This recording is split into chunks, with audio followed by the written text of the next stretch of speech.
Hello everyone. जय सिया राम। तो कैसे हैं आप सब? आई होप आप सब बढ़िया होंगे, मस्त होंगे। ठीक है, बढ़िया तरीके से पढ़ रहे होंगे। अब तक अगर आप हमारे साथ जुड़े हुए थे तो हम बात कर रहे थे चैप्टर 4 क्वाड्रेटिक इक्वेशंस की। चैप्टर 4 क्वाड्रेटिक इक्वेशंस में हमने कुछ चीजें सीखी, एक्सरसाइज सेकंड कंप्लीट की कि कैसे किसी भी इक्वेशन को सॉल्व किया जा सकता है, कैसे उसके फैक्टर किए जा सकते हैं। और उसमें हमने एक मेथड सीखा, बाई प्राइम फैक्टराइजेशन मेथड। उसमें हमने एक मेथड सीखा, कौन सा? Prime factorisation method.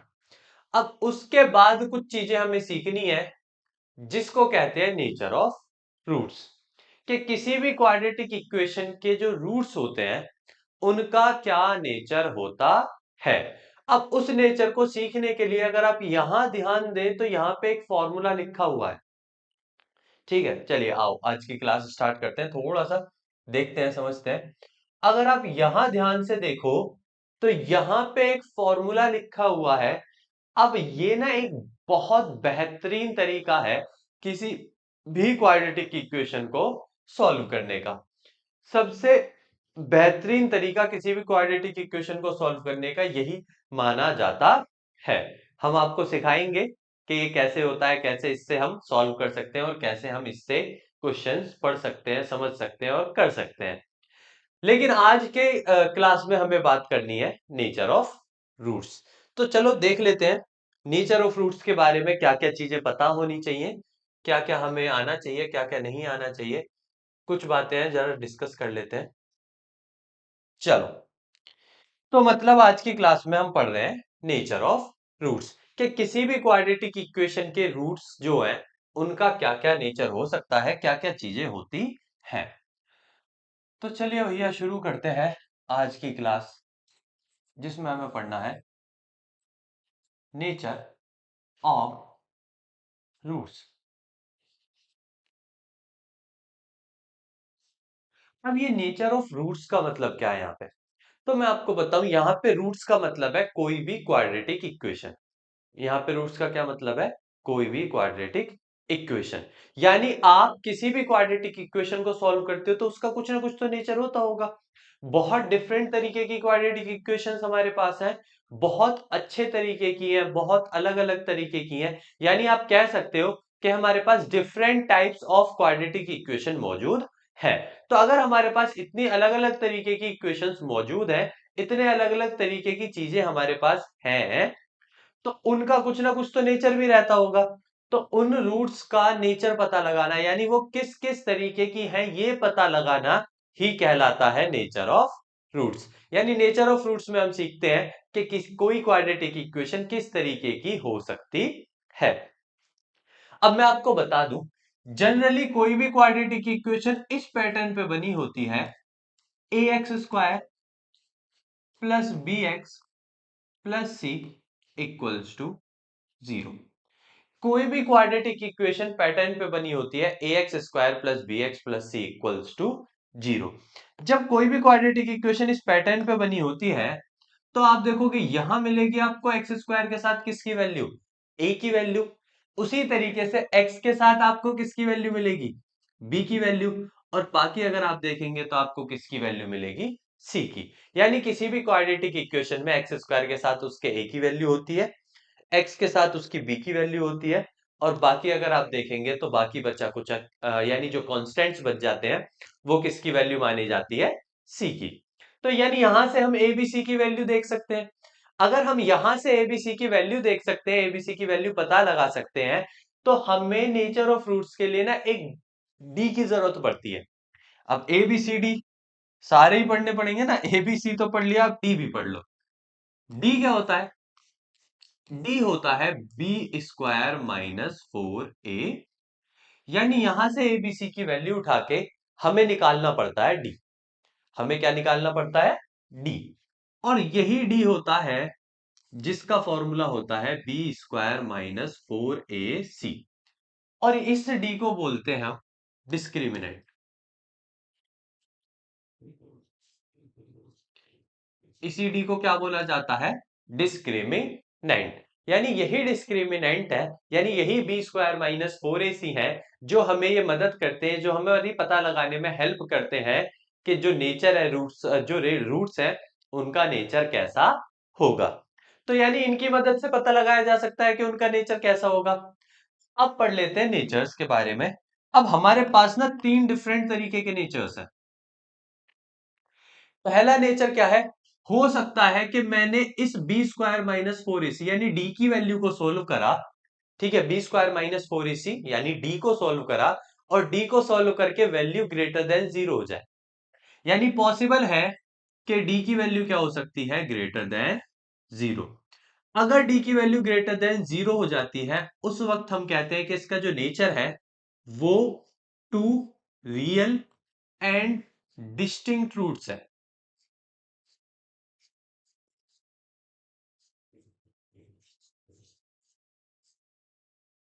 यानी हम कहते हैं कि अगर किसी भी डी की वैल्यू ग्रेटर देन जीरो हो जाती है, तो हम कहते हैं कि उसका जो रूट्स है वो कैसा है, two real and distinct roots. यानी दोनों आंसर रियल है और अलग अलग है। यानी वो ऐसी क्वाड्रेटिक इक्वेशन है जिसके आंसर्स रियल है। रियल का मतलब है ऐसे नहीं है कि जो पॉसिबल ही नहीं हो सकते लाइफ में, ऐसे हैं कि पॉसिबल हैं, और दोनों आंसर अलग अलग है। जैसे मान लो आपने किसी क्वाड्रेटिक इक्वेशन को सॉल्व करा, बाई सपोज मान लीजिए आपने किसी क्वाड्रेटिक इक्वेशन को सॉल्व करा, कोई भी क्वाड्रेटिक इक्वेशन थी a x square plus b x plus c, इस फॉर्म की, आपने एक्स की वैल्यू निकाली, एक 2i और एक 3i। तो अगर आप देखो एक्स की वैल्यू एक 2i और एक 3, अब 2 भी रियल नंबर है हम जानते हैं, 3 भी रियल नंबर है, तो मतलब है तो दोनों रियल नंबर, दोनों अलग अलग है। एक आंसर 2 है और एक आंसर 3। तो two real and distinct roots का मतलब होता है कि दोनों आंसर रियल होंगे और अलग अलग होंगे, यानी दोनों आंसर एक दूसरे से मैच नहीं करेंगे। ठीक है, ये जब होता है जब डी की वैल्यू किससे बड़ी आ जाती है, ग्रेटर देन जीरो। जब डी की वैल्यू क्या आ जाती है, ग्रेटर देन जीरो। अब सेकंड पॉइंट, सेकंड पॉइंट क्या होता है, सपोज करो अगर डी की वैल्यू क्या आ जाए, जीरो। अगर डी की वैल्यू सीधी की सीधी क्या आ जाए, जीरो। तो अगर किसी केस में आपके डी की वैल्यू जीरो आ जाती है, तब हम कहते हैं two equal and real roots. उस केस में कहा जाता है कि इसके दो इक्वल और रियल रूट्स हैं। उस केस में क्या कहा जाता है कि इसके दो रियल और इक्वल रूट्स हैं, यानी ऐसे रूट्स हैं, मैंने वर्ड्स उल्टे लिख दिया, कोई दिक्कत नहीं है, यहां रियल कर लो और यहां equal. Two real and equal roots, यानी दोनों आंसर पॉसिबल है और रियल नंबर है, दोनों आंसर सेम है और रियल नंबर है।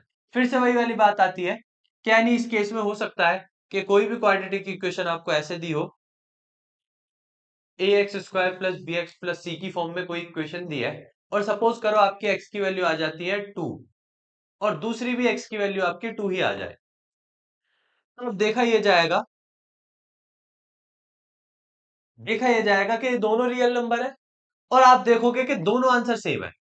तो मतलब जब दोनों ही वैल्यू, दोनों एक्स की वैल्यूज रियल नंबर हो और रियल के साथ साथ वो दोनों सेम हो, ठीक है, उस वक्त कहा जाता है two real and equal roots. और ऐसा किसी क्वाड्रेटिक इक्वेशन का होना पॉसिबल है, हो सकता है भाई किसी के एक्स की वैल्यू दोनों की क्या आ जाए, सेम आ जाए।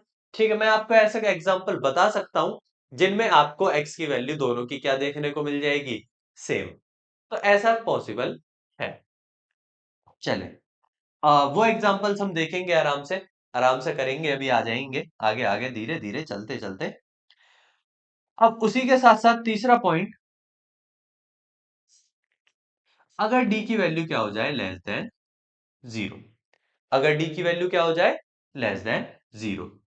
अगर डी की वैल्यू लेस देन जीरो हो जाती है, तो आप कहेंगे नो रियल रूट्स, यानी उसका कोई रियल रूट्स नहीं है, यानी उसका जो भी आंसर है वो इमेजिनरी है, वो ऐसा है। ये इमेजिनरी का कॉन्सेप्ट आप नेक्स्ट ईयर पढ़ेंगे 11th में, ठीक है, नेक्स्ट ईयर 11th क्लास में आप जाके पढ़ेंगे ये इमेजिनरी का कॉन्सेप्ट। कि इमेजिनरी होने का मतलब है कि जो भी आपका आंसर है वो ऐसा है जो इस दुनिया में यानी इस रियल वर्ल्ड में रियल लाइफ में एग्जिस्ट नहीं करता। वो ऐसा है कि जिसको हमने अपनी तरफ से बस मान लिया है लेकिन इस दुनिया में एग्जिस्ट नहीं करता। तो उसको हम कहते हैं नो रियल रूट्स, यानी एक्स की ऐसी वैल्यूज जो ना कभी देखी हो, ना कभी सुनी हो और ना कभी होती हो। अब देखी नहीं है, सुनी नहीं है तो बहुत चीजें हो सकती हैं, लेकिन वो होती भी नहीं है। ठीक है, सिर्फ देखी और सुनी से नहीं है, वो होती भी नहीं है।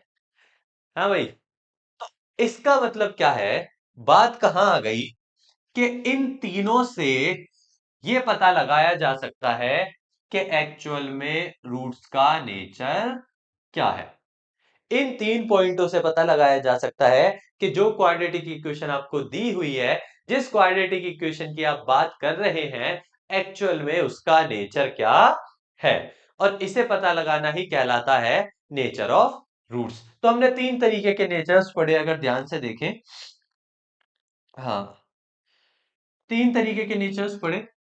Two real and distinct roots हो सकता है किसी का नेचर, किसी का nature two real and equal roots हो सकता है, और किसी का नेचर हो सकता है रियल रूट्स। और यह कब पता चलेगा, जब आप डी को निकालोगे, और डी निकलने के बाद पता चलेगा कि डी अगर ग्रेटर देन जीरो है तो ऐसा, अगर डी की वैल्यू इक्वल्स टू जीरो है ऐसी, और लेस देन जीरो है तो ऐसी। और डी निकालते कैसे हैं, डी निकाला जाता है बी स्क्वायर माइनस फोर ए सी से, यानी डी का फॉर्मूला है निकालने का B square minus four A C.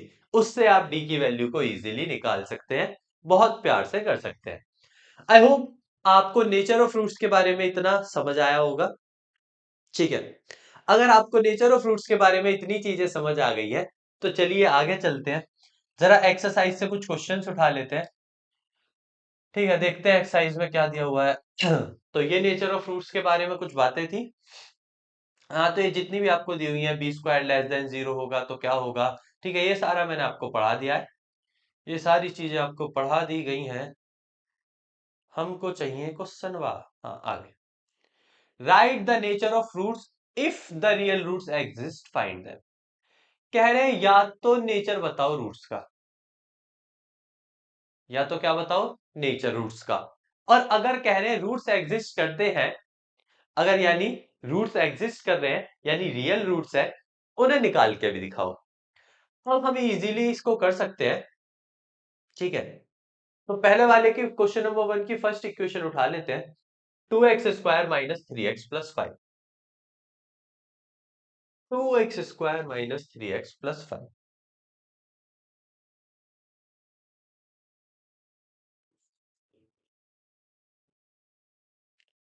To x square minus three x plus five. हम पढ़ने जा रहे हैं एक्सरसाइज 4.3। 4.2 तक हम सारी चीजें कर चुके थे। 4.3 पढ़ने जा रहे हैं, जिसको कहते हैं नेचर ऑफ रूट्स। अब आपको ये क्वाड्रेटिक इक्वेशन दी हुई है, कह रहा है पता लगाओ इसका नेचर कैसा है। तो नेचर पता लगाने से पहले आपको पता होनी चाहिए एबीसी की वैल्यू। मैंने आपको पहले ही बता दिया, एक्स स्क्वायर के साथ ए आता है, तो यानी यहां एक्स स्क्वायर के साथ अगर टू है तो ए की वैल्यू क्या हो जाएगी। मैंने बताया x के साथ आपके b की वैल्यू आती है, तो अगर आपकी x के साथ आपके b की वैल्यू आती है तो यहाँ x के साथ वैल्यू क्या है, माइनस थ्री, तो b की वैल्यू क्या हो जाएगी, माइनस थ्री। मैंने कहा फिर जो बची कुची वैल्यू होती है वो c की होती है, तो यहाँ पे बच कौन गया अभी, फाइव। तो यानी a b c की जो वैल्यू है वो a की वैल्यू टू है, b की वैल्यू माइनस थ्री है, और c की वैल्यू क्या है, फाइव। अब अगर इतनी बातें ठीक है, तो मैंने कहा उसके बाद आपको डी निकालना है चेक करने के लिए, जिसको कहते हैं बी स्क्वायर माइनस फोर ए सी। तो वैल्यू पुट करते हैं, बी की वैल्यू माइनस थ्री का स्क्वायर, बी की वैल्यू माइनस थ्री है ना, तो ये हो गया माइनस थ्री का स्क्वायर माइनस फोर, ए की वैल्यू टू, सी की वैल्यू फाइव। माइनस थ्री का स्क्वायर नाइन, फाइव फोर जा ट्वेंटी, ट्वेंटी और टू फोर्टी, ट्वेंटी टू जा forty. Nine minus forty minus thirty one. अब अगर इसे ध्यान से देखा जाए, तो जो डी की वैल्यू है माइनस थर्टी वन, वो लेस देन जीरो है। जो डी की वैल्यू है माइनस थर्टी वन, वो क्या है, लेस देन जीरो। और मैंने आपको बड़े प्यार से, बड़े मोहब्बत से बताया कि जब डी की वैल्यू लेस देन 0 हो रही है, इसका मतलब इसके कैसे रूट्स होंगे? No real roots.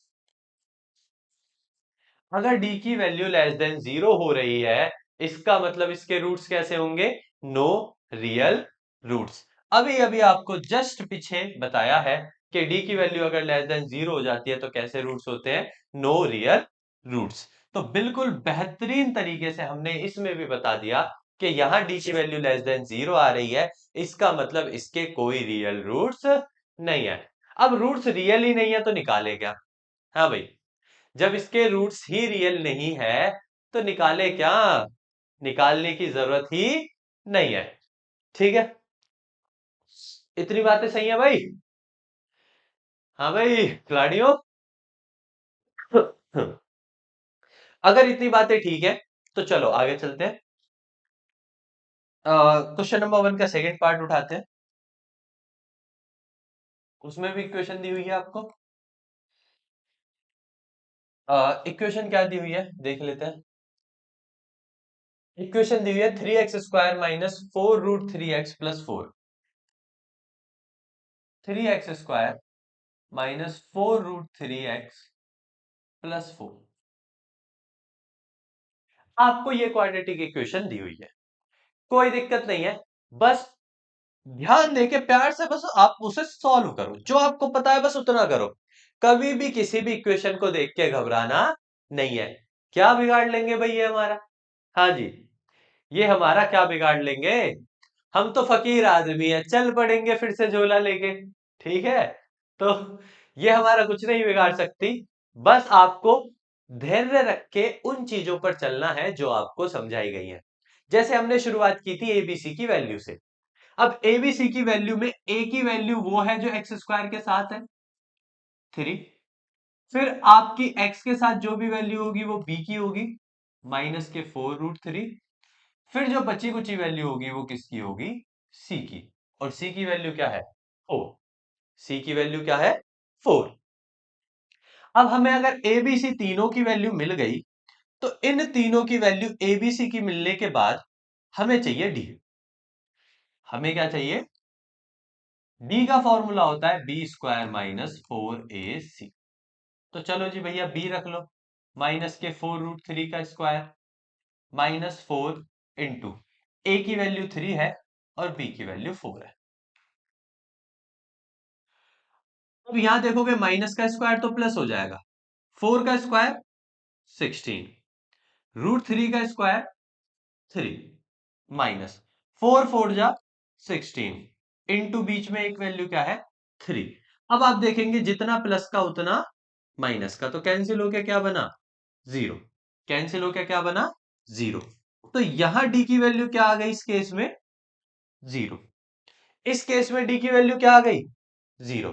और मैंने आपको बहुत अच्छे से बड़े प्यार से अभी अभी नेचर ऑफ रूट्स पढ़ाए हैं कि अगर किसी केस में डी की वैल्यू 0 हो जाती है, तब आप कह सकते हैं उसके two real and equal roots होंगे।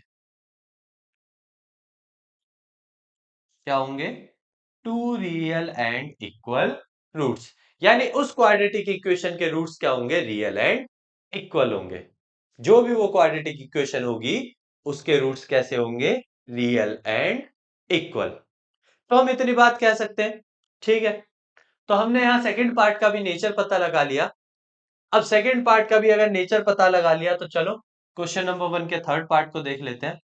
ठीक है, एक एक करके आपको नेचर पता लगाना है। नेचर, नेचर बड़ा अच्छा होता है। नेचर,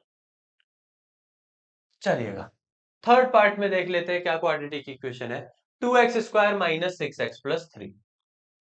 इक्वेशन दे रखी है 2x² माइनस 6x+3। जल्दी से बुढ़ू लोग, जल्दी से एबीसी की वैल्यू पता लगाओ। जल्दी से बताओ इसमें एबीसी की वैल्यू क्या होगी? तो जो सही जवाब दे रहे हैं उनके जवाब है ए की वैल्यू x² के साथ 2 होगी, बी की वैल्यू x के साथ वाली होगी यानी -6, सी की वैल्यू बाकी का बच्चा कुछ सब होगी, यानी 3। अब हमें नेचर चेक करने के लिए डी निकालना है, जिसका formula B square minus 4ac होता है। एक एक करके सारी वैल्यू रख लो। -6 का स्क्वायर -4, ए की वैल्यू 2 और सी की वैल्यू 3। 6 का स्क्वायर 36, 4 2 जा 8, 3 जा 24।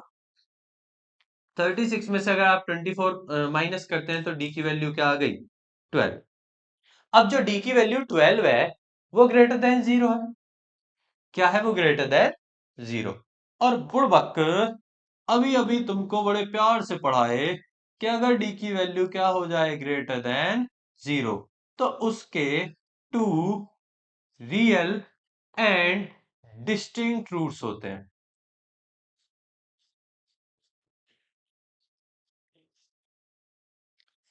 उसके two real and distinct roots होते हैं, यानी उसके सारे रूट्स रियल होते हैं और सारे अलग अलग होते हैं। तो ये बात आपको पढ़ा दी है, ठीक है। तो ये आपको पढ़ा दिया गया है और ऐसे करके आप किसी भी क्वाड्रेटिक इक्वेशन का नेचर चेक कर सकते हैं। तो आज के बाद नेचर के लिए आपसे जब भी कोई कुछ कहे तो आप क्या कर सकते हो? आप उस इक्वेशन की डी वैल्यू निकाल सकते हो और उस डी वैल्यू से पता लगा सकते हो कि उसके नेचर कैसे है, उस इक्वेशन का नेचर कैसा है।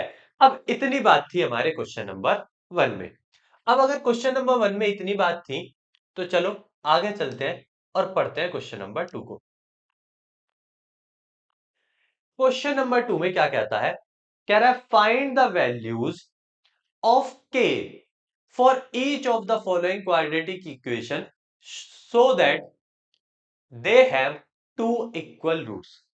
क्वेश्चन ने इस बार गिवन किया है कि अगर ये दोनों क्वाड्रेटिक इक्वेशन इक्वल रूट्स की है, अगर ये दोनों की दोनों क्वाड्रेटिक इक्वेशन किस चीज की है?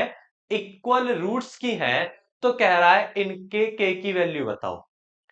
बीच में यहां पे k डाल दिया और हमसे इस बार k की वैल्यू मांगी है 2x² प्लस के एक्स प्लस 3।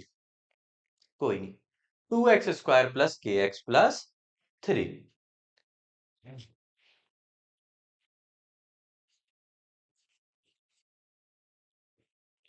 2x² प्लस के एक्स प्लस 3। क्वेश्चन ने क्या कहा है कि इसके टू इक्वल रूट्स हैं और आप जानते हो two real and equal roots जब बनते हैं जब डी की वैल्यू क्या हो जाती है? 0। मतलब क्वेश्चन क्या दे रहा है आपको, मैं सिंपल ये समझाना चाहता हूं। अच्छा छोड़ो, उससे पहले आप एबीसी की अगर वैल्यू चाहो तो एबीसी की वैल्यू निकाल लो। x² के साथ वैल्यू a की, x के साथ वैल्यू b की और बाकी कुछ बची कुची वैल्यू c की। अब क्वेश्चन ने कहा है कि जो आपका d है, d की वैल्यू 0 है। उसे कहा है ना टू इक्वल एंड, सॉरी यार मैं भी,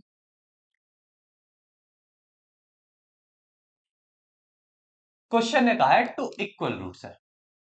क्या कहा है क्वेश्चन ने? Two equal roots.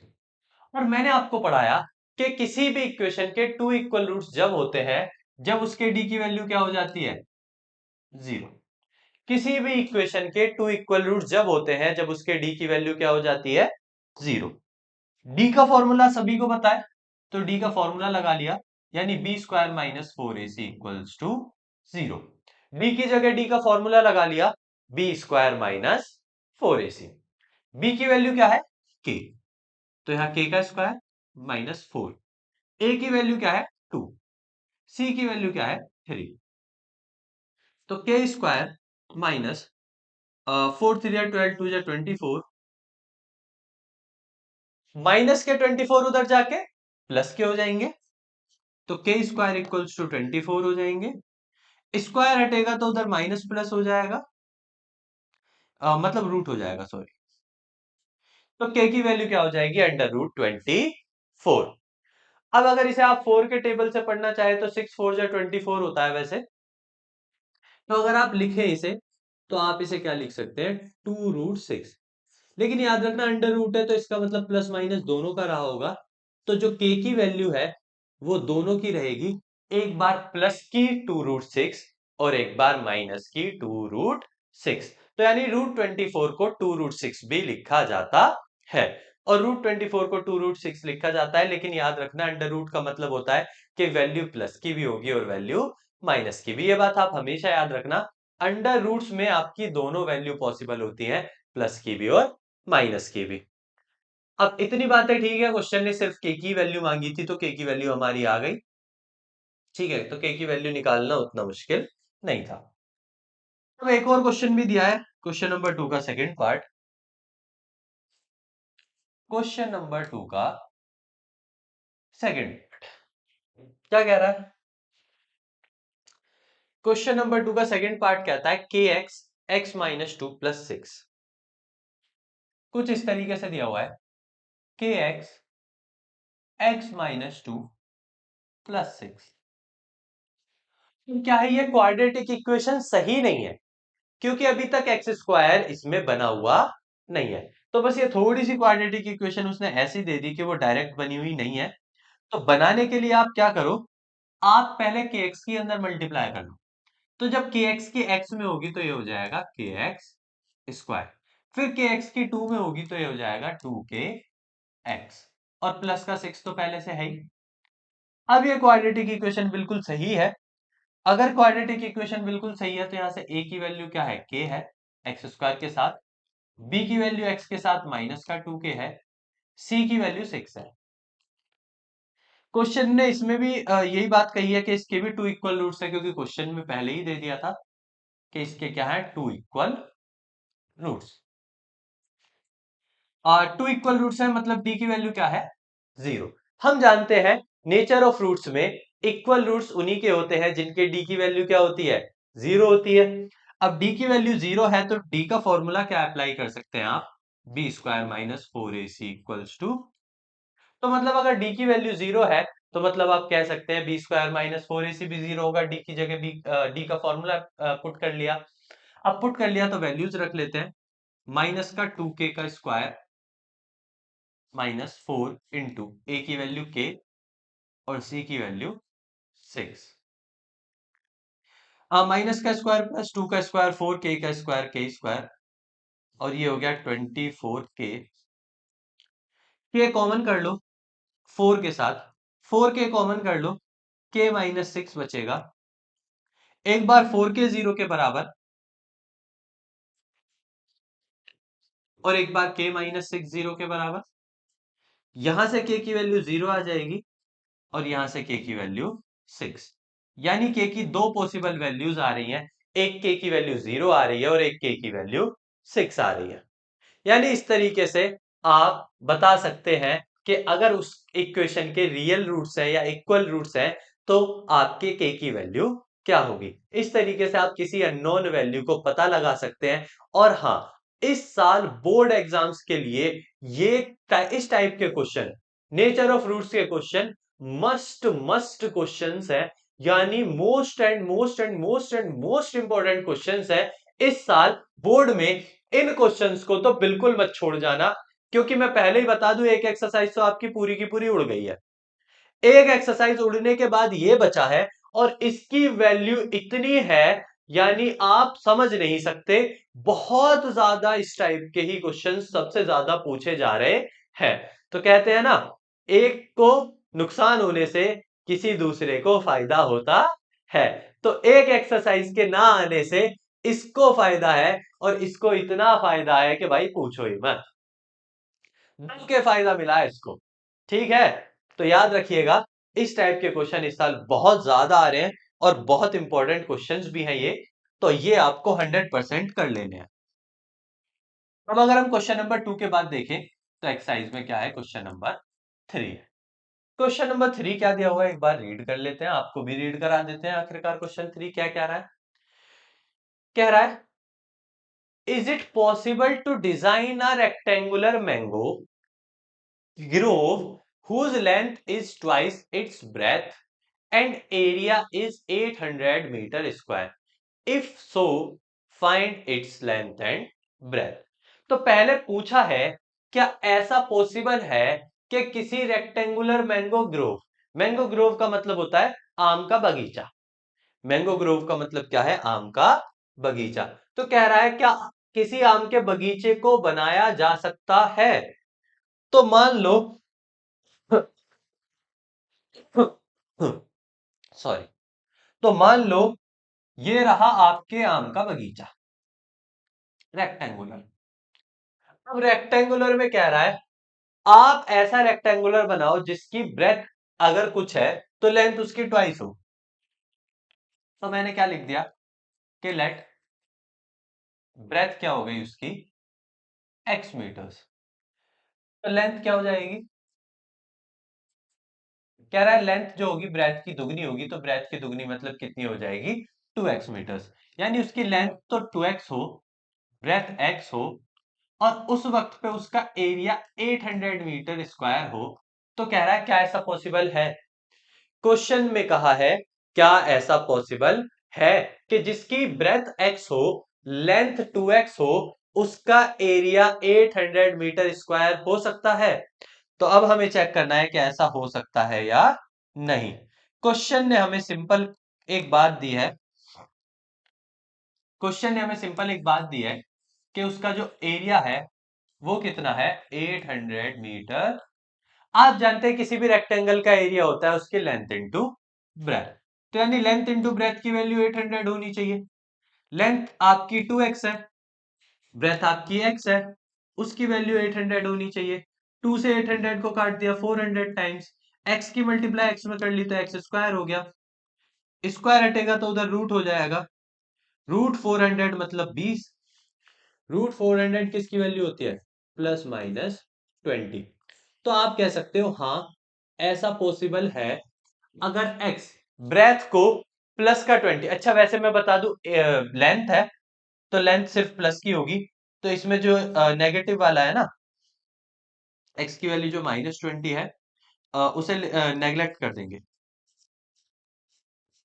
क्यों, क्योंकि लेंथ कभी नेगेटिव नहीं हो सकती, लेंथ नेगेटिव नहीं हो सकती तो उसे नेग्लेक्ट कर देंगे। तो यहाँ पे जो आंसर होगा वो x की वैल्यू सिर्फ प्लस के 20 मीटर होगी। यानी अगर किसी की ब्रेथ को 20 मीटर कर दिया जाए तो बिल्कुल ऐसा पॉसिबल है कि जो आम का बगीचा है वो 800 मीटर स्क्वायर का हो सकता है अगर उसकी लेंथ उस वक्त पे दुगनी है। यानी लेंथ 40 की कर दो, ब्रेथ 20 की कर दो, तो ऐसा पॉसिबल है। तो क्वेश्चन ने यही पूछा था पॉसिबल है या नहीं, बिल्कुल पॉसिबल है, हमारे तो एक्स की वैल्यू तक आ गई। और कितना पॉसिबल कराएगा एक्स की वैल्यू तक तो निकाल दी, इससे भी ज्यादा कुछ पॉसिबल होता है क्या। तो यही आपसे क्वेश्चन ने कहा था। अब इसके बाद क्वेश्चन नंबर 3 के बाद क्वेश्चन में दिया हुआ है क्वेश्चन नंबर 4। चलो एक बार पढ़ लेते हैं आखिरकार क्वेश्चन नंबर 4 क्या कह रहा है। आज इसे खत्म करते हैं, अब इसे क्या दिन भर रोज रोज रोज रोज, चलो खत्म करो। कह रहा है is the following situation possible, अब फिर हमसे पूछ रहा है कि क्या इस टाइप की कोई इक्वेशन पॉसिबल हो सकती है या नहीं। तो ये तो हमारे नेचर्स पता लगाते हैं। कह रहा है अगर उनकी एजेस जो है दो फ्रेंड की 20 है और 4 साल पहले उनका प्रोडक्ट जो था वो 48 था, ठीक है। कह रहा है हमरे दो दोस्त हैं, उनकी उम्र का सम 20 है, 4 साल पहले उनकी उम्र का प्रोडक्ट 48 था। तो कह रहा है क्या ऐसी कोई इक्वेशन पॉसिबल है। तो जरा चेक कर लेते हैं कि क्या इन ऐसी कोई इक्वेशन पॉसिबल हो सकती है। लेट द प्रेजेंट एजेस, यानी मान लिया आज के दिन वो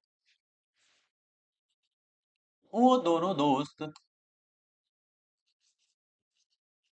are x and y years. मान लिया आज के दिन वो दोस्त, आज के दिन वो दोस्त एक एक्स ईयर्स का है और एक वाई ईयर्स का है। अब जो पहली इक्वेशन आपसे कह रहे थे वो ये कह रहे थे कि उन दोनों का सम कितना होना चाहिए, ध्यान नहीं है 20, उन दोनों की उम्र का सम टोटल कितना होना चाहिए 20। तो बिल्कुल हमने ले लिया भैया कि दोनों की उम्र का सम, यानी सम ऑफ एजेस ऑफ फ्रेंड्स। तो हमने ले लिया x प्लस वाई, दोनों की उम्र का टोटल कितना हो गया 10। अब एक कंडीशन उसने कहा था 4 इयर्स एगो के लिए,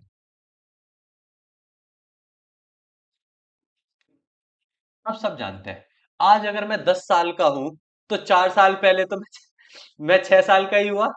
ठीक है, तो यानी होता क्या है कि अगर आप जितने पहले की बात कर रहे हो प्रेजेंट एज में से उतना कम कर लो। तो आज के दिन अगर दोस्त एक्स के हैं और वाई के हैं तो 4 साल पहले ये दोनों एक x-4 का रहा होगा और एक y-4 का। तो कह रहे हैं 4 साल पहले इनका प्रोडक्ट, तो 4 साल पहले एक x-4 का रहा होगा और एक y-4। तो 4 साल पहले का प्रोडक्ट टोटल इन्होंने क्या बताया, 48। अब कह रहे हैं क्या ऐसा पॉसिबल है, तो पहले क्वाड्रेटिक इक्वेशन बना लेते हैं और यहां से क्या करते हैं, यहां से x की वैल्यू निकाल लेते हैं, y की वैल्यू निकाल लेते हैं 20, प्लस का x इधर आके माइनस का। तो y की वैल्यू आ गई 20 माइनस एक्स। इसे इक्वेशन नंबर 1 मान के इसमें पुट कर देते हैं। अगर हम इसमें पुट करते हैं तो x की वैल्यू तो सही है पहले से, बस y की जगह क्या आ जाएगा, 20 माइनस एक्स, और साथ में क्या आ जाएगा माइनस का 4 इक्वल्स टू 48। अब इसे थोड़ा सा सिंप्लीफाई कर लो। थोड़ा सा सिंप्लीफाई कैसे कर लो भाई, x-4 तो ये x-4 ही रहेगा, 20 में से 4 जाएंगे तो 16 माइनस एक्स हो जाएगा। ब्रैकेट्स ओपन कर लो। जब आप ब्रैकेट्स ओपन करेंगे तो टर्म बनेगी माइनस का एक्स स्क्वायर और प्लस के 4x और 16x प्लस के 20x और 48।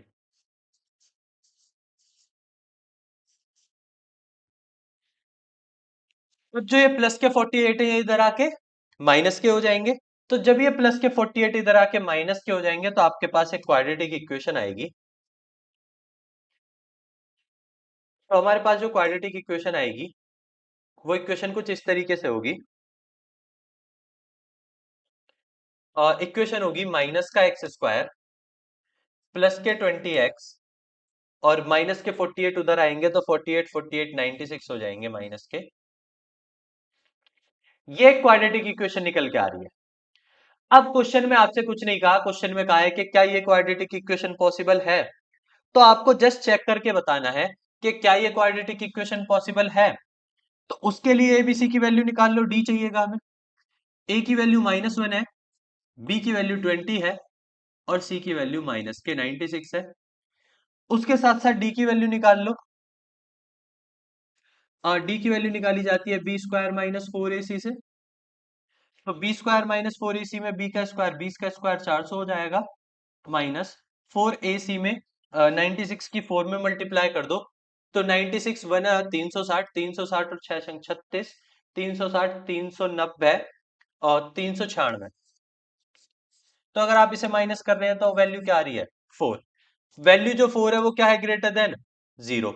और मैंने आपको साफ साफ बताया है कि अगर डी की वैल्यू ग्रेटर देन 0 है, इफ डी ग्रेटर देन 0, तो इसके 2 रियल एंड डिस्टिंक्ट रूट्स होंगे।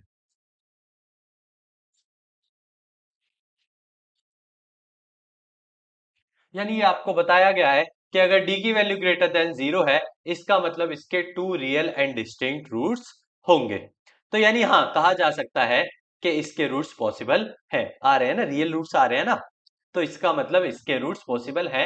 यानी ये इक्वेशन पॉसिबल है, ये कंडीशन, ये सिचुएशन पॉसिबल है। तो उसने यही पूछा था क्या ये पॉसिबल है या नहीं, तो आप कहेंगे यस पॉसिबल। ठीक है, क्लियर। अगर इतनी बातें क्लियर है तो फिर से आगे चलते हैं। आगे चल के जरा पढ़ते हैं, समझते हैं क्वेश्चन नंबर 5।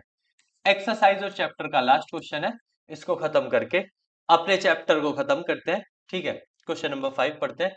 मुझे पता है टाइम थोड़ा ज्यादा हो गया, वीडियो थोड़ी सी लंबी हो गई है, लेकिन कोई नहीं, एक ही बारी में उसको खत्म कर लेते हैं, कोई दिक्कत नहीं है।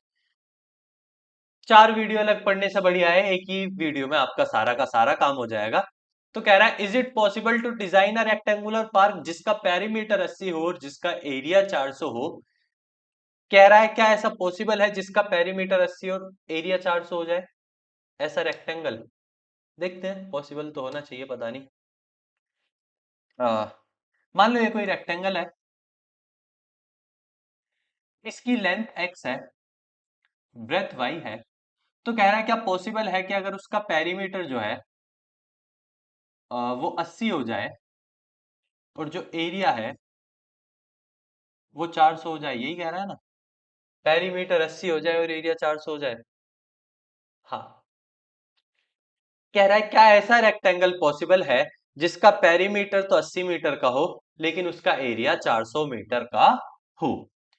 तो मैं आपको बता दूं, उसके लिए आपको पहले पेरीमीटर का फॉर्मूला पता होना चाहिए। पेरीमीटर का फॉर्मूला आता है 2 इंटू लेंथ प्लस ब्रेथ। 2 से 80 को काटेंगे तो x प्लस वाई की वैल्यू कितनी आ जाएगी? 40।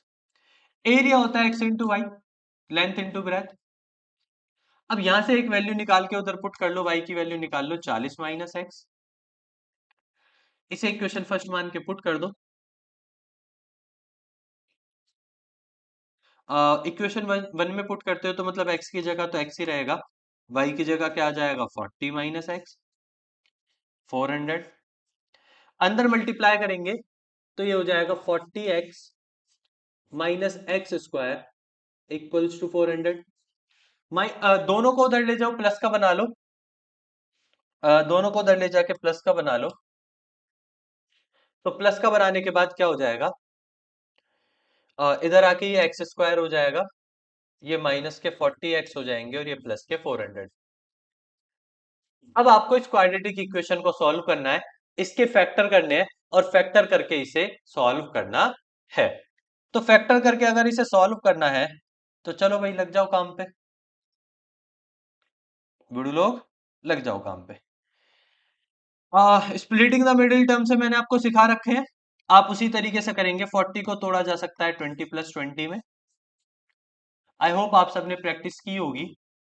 ठीक है, आपको याद होगा कि यहाँ 1 होता है, इन दोनों की मल्टीप्लाई टोटल कितनी बन रही है 400। तो आपको 400 के ऐसे फैक्टर्स ढूंढने हैं। मुझे पता है तो मैं थोड़ा जल्दी कर लूंगा। X square minus 20x plus 400। X common ले लो, एक्स माइनस 20, माइनस के 20 कॉमन ले लो, एक्स माइनस 20। सेम वाले एक साथ लिख लो, अलग वाले एक साथ। तो x माइनस 20 एक आ गया और x माइनस 20 एक आ गया, यानी दोनों से ही x की वैल्यू क्या आ रही है 20 मीटर। यानी ऐसा पॉसिबल है, अगर लेंथ को 20 मीटर का कर दिया जाए तो ऐसा पॉसिबल है, पूरा पूरा पॉसिबल है कि उसका पेरीमीटर 80 का हो जाएगा और एरिया 400। तो उसने कहा था पॉसिबल, तो पॉसिबल के लिए क्या कहोगे? यस। फिर उसने कहा था लेंथ और ब्रेथ बताओ, तो उसमें लेंथ आपकी कितने मीटर की आ गई? 20 मीटर की, और ब्रेथ आपको पता चली जाएगी, दोनों का सम 40 है, तो x 20 का तो y भी 20 का। तो यानी लेंथ और ब्रेथ दोनों 20 होने चाहिए, 20-20 मीटर, तब आपकी ऐसी सिचुएशन, ऐसी कंडीशन पॉसिबल है।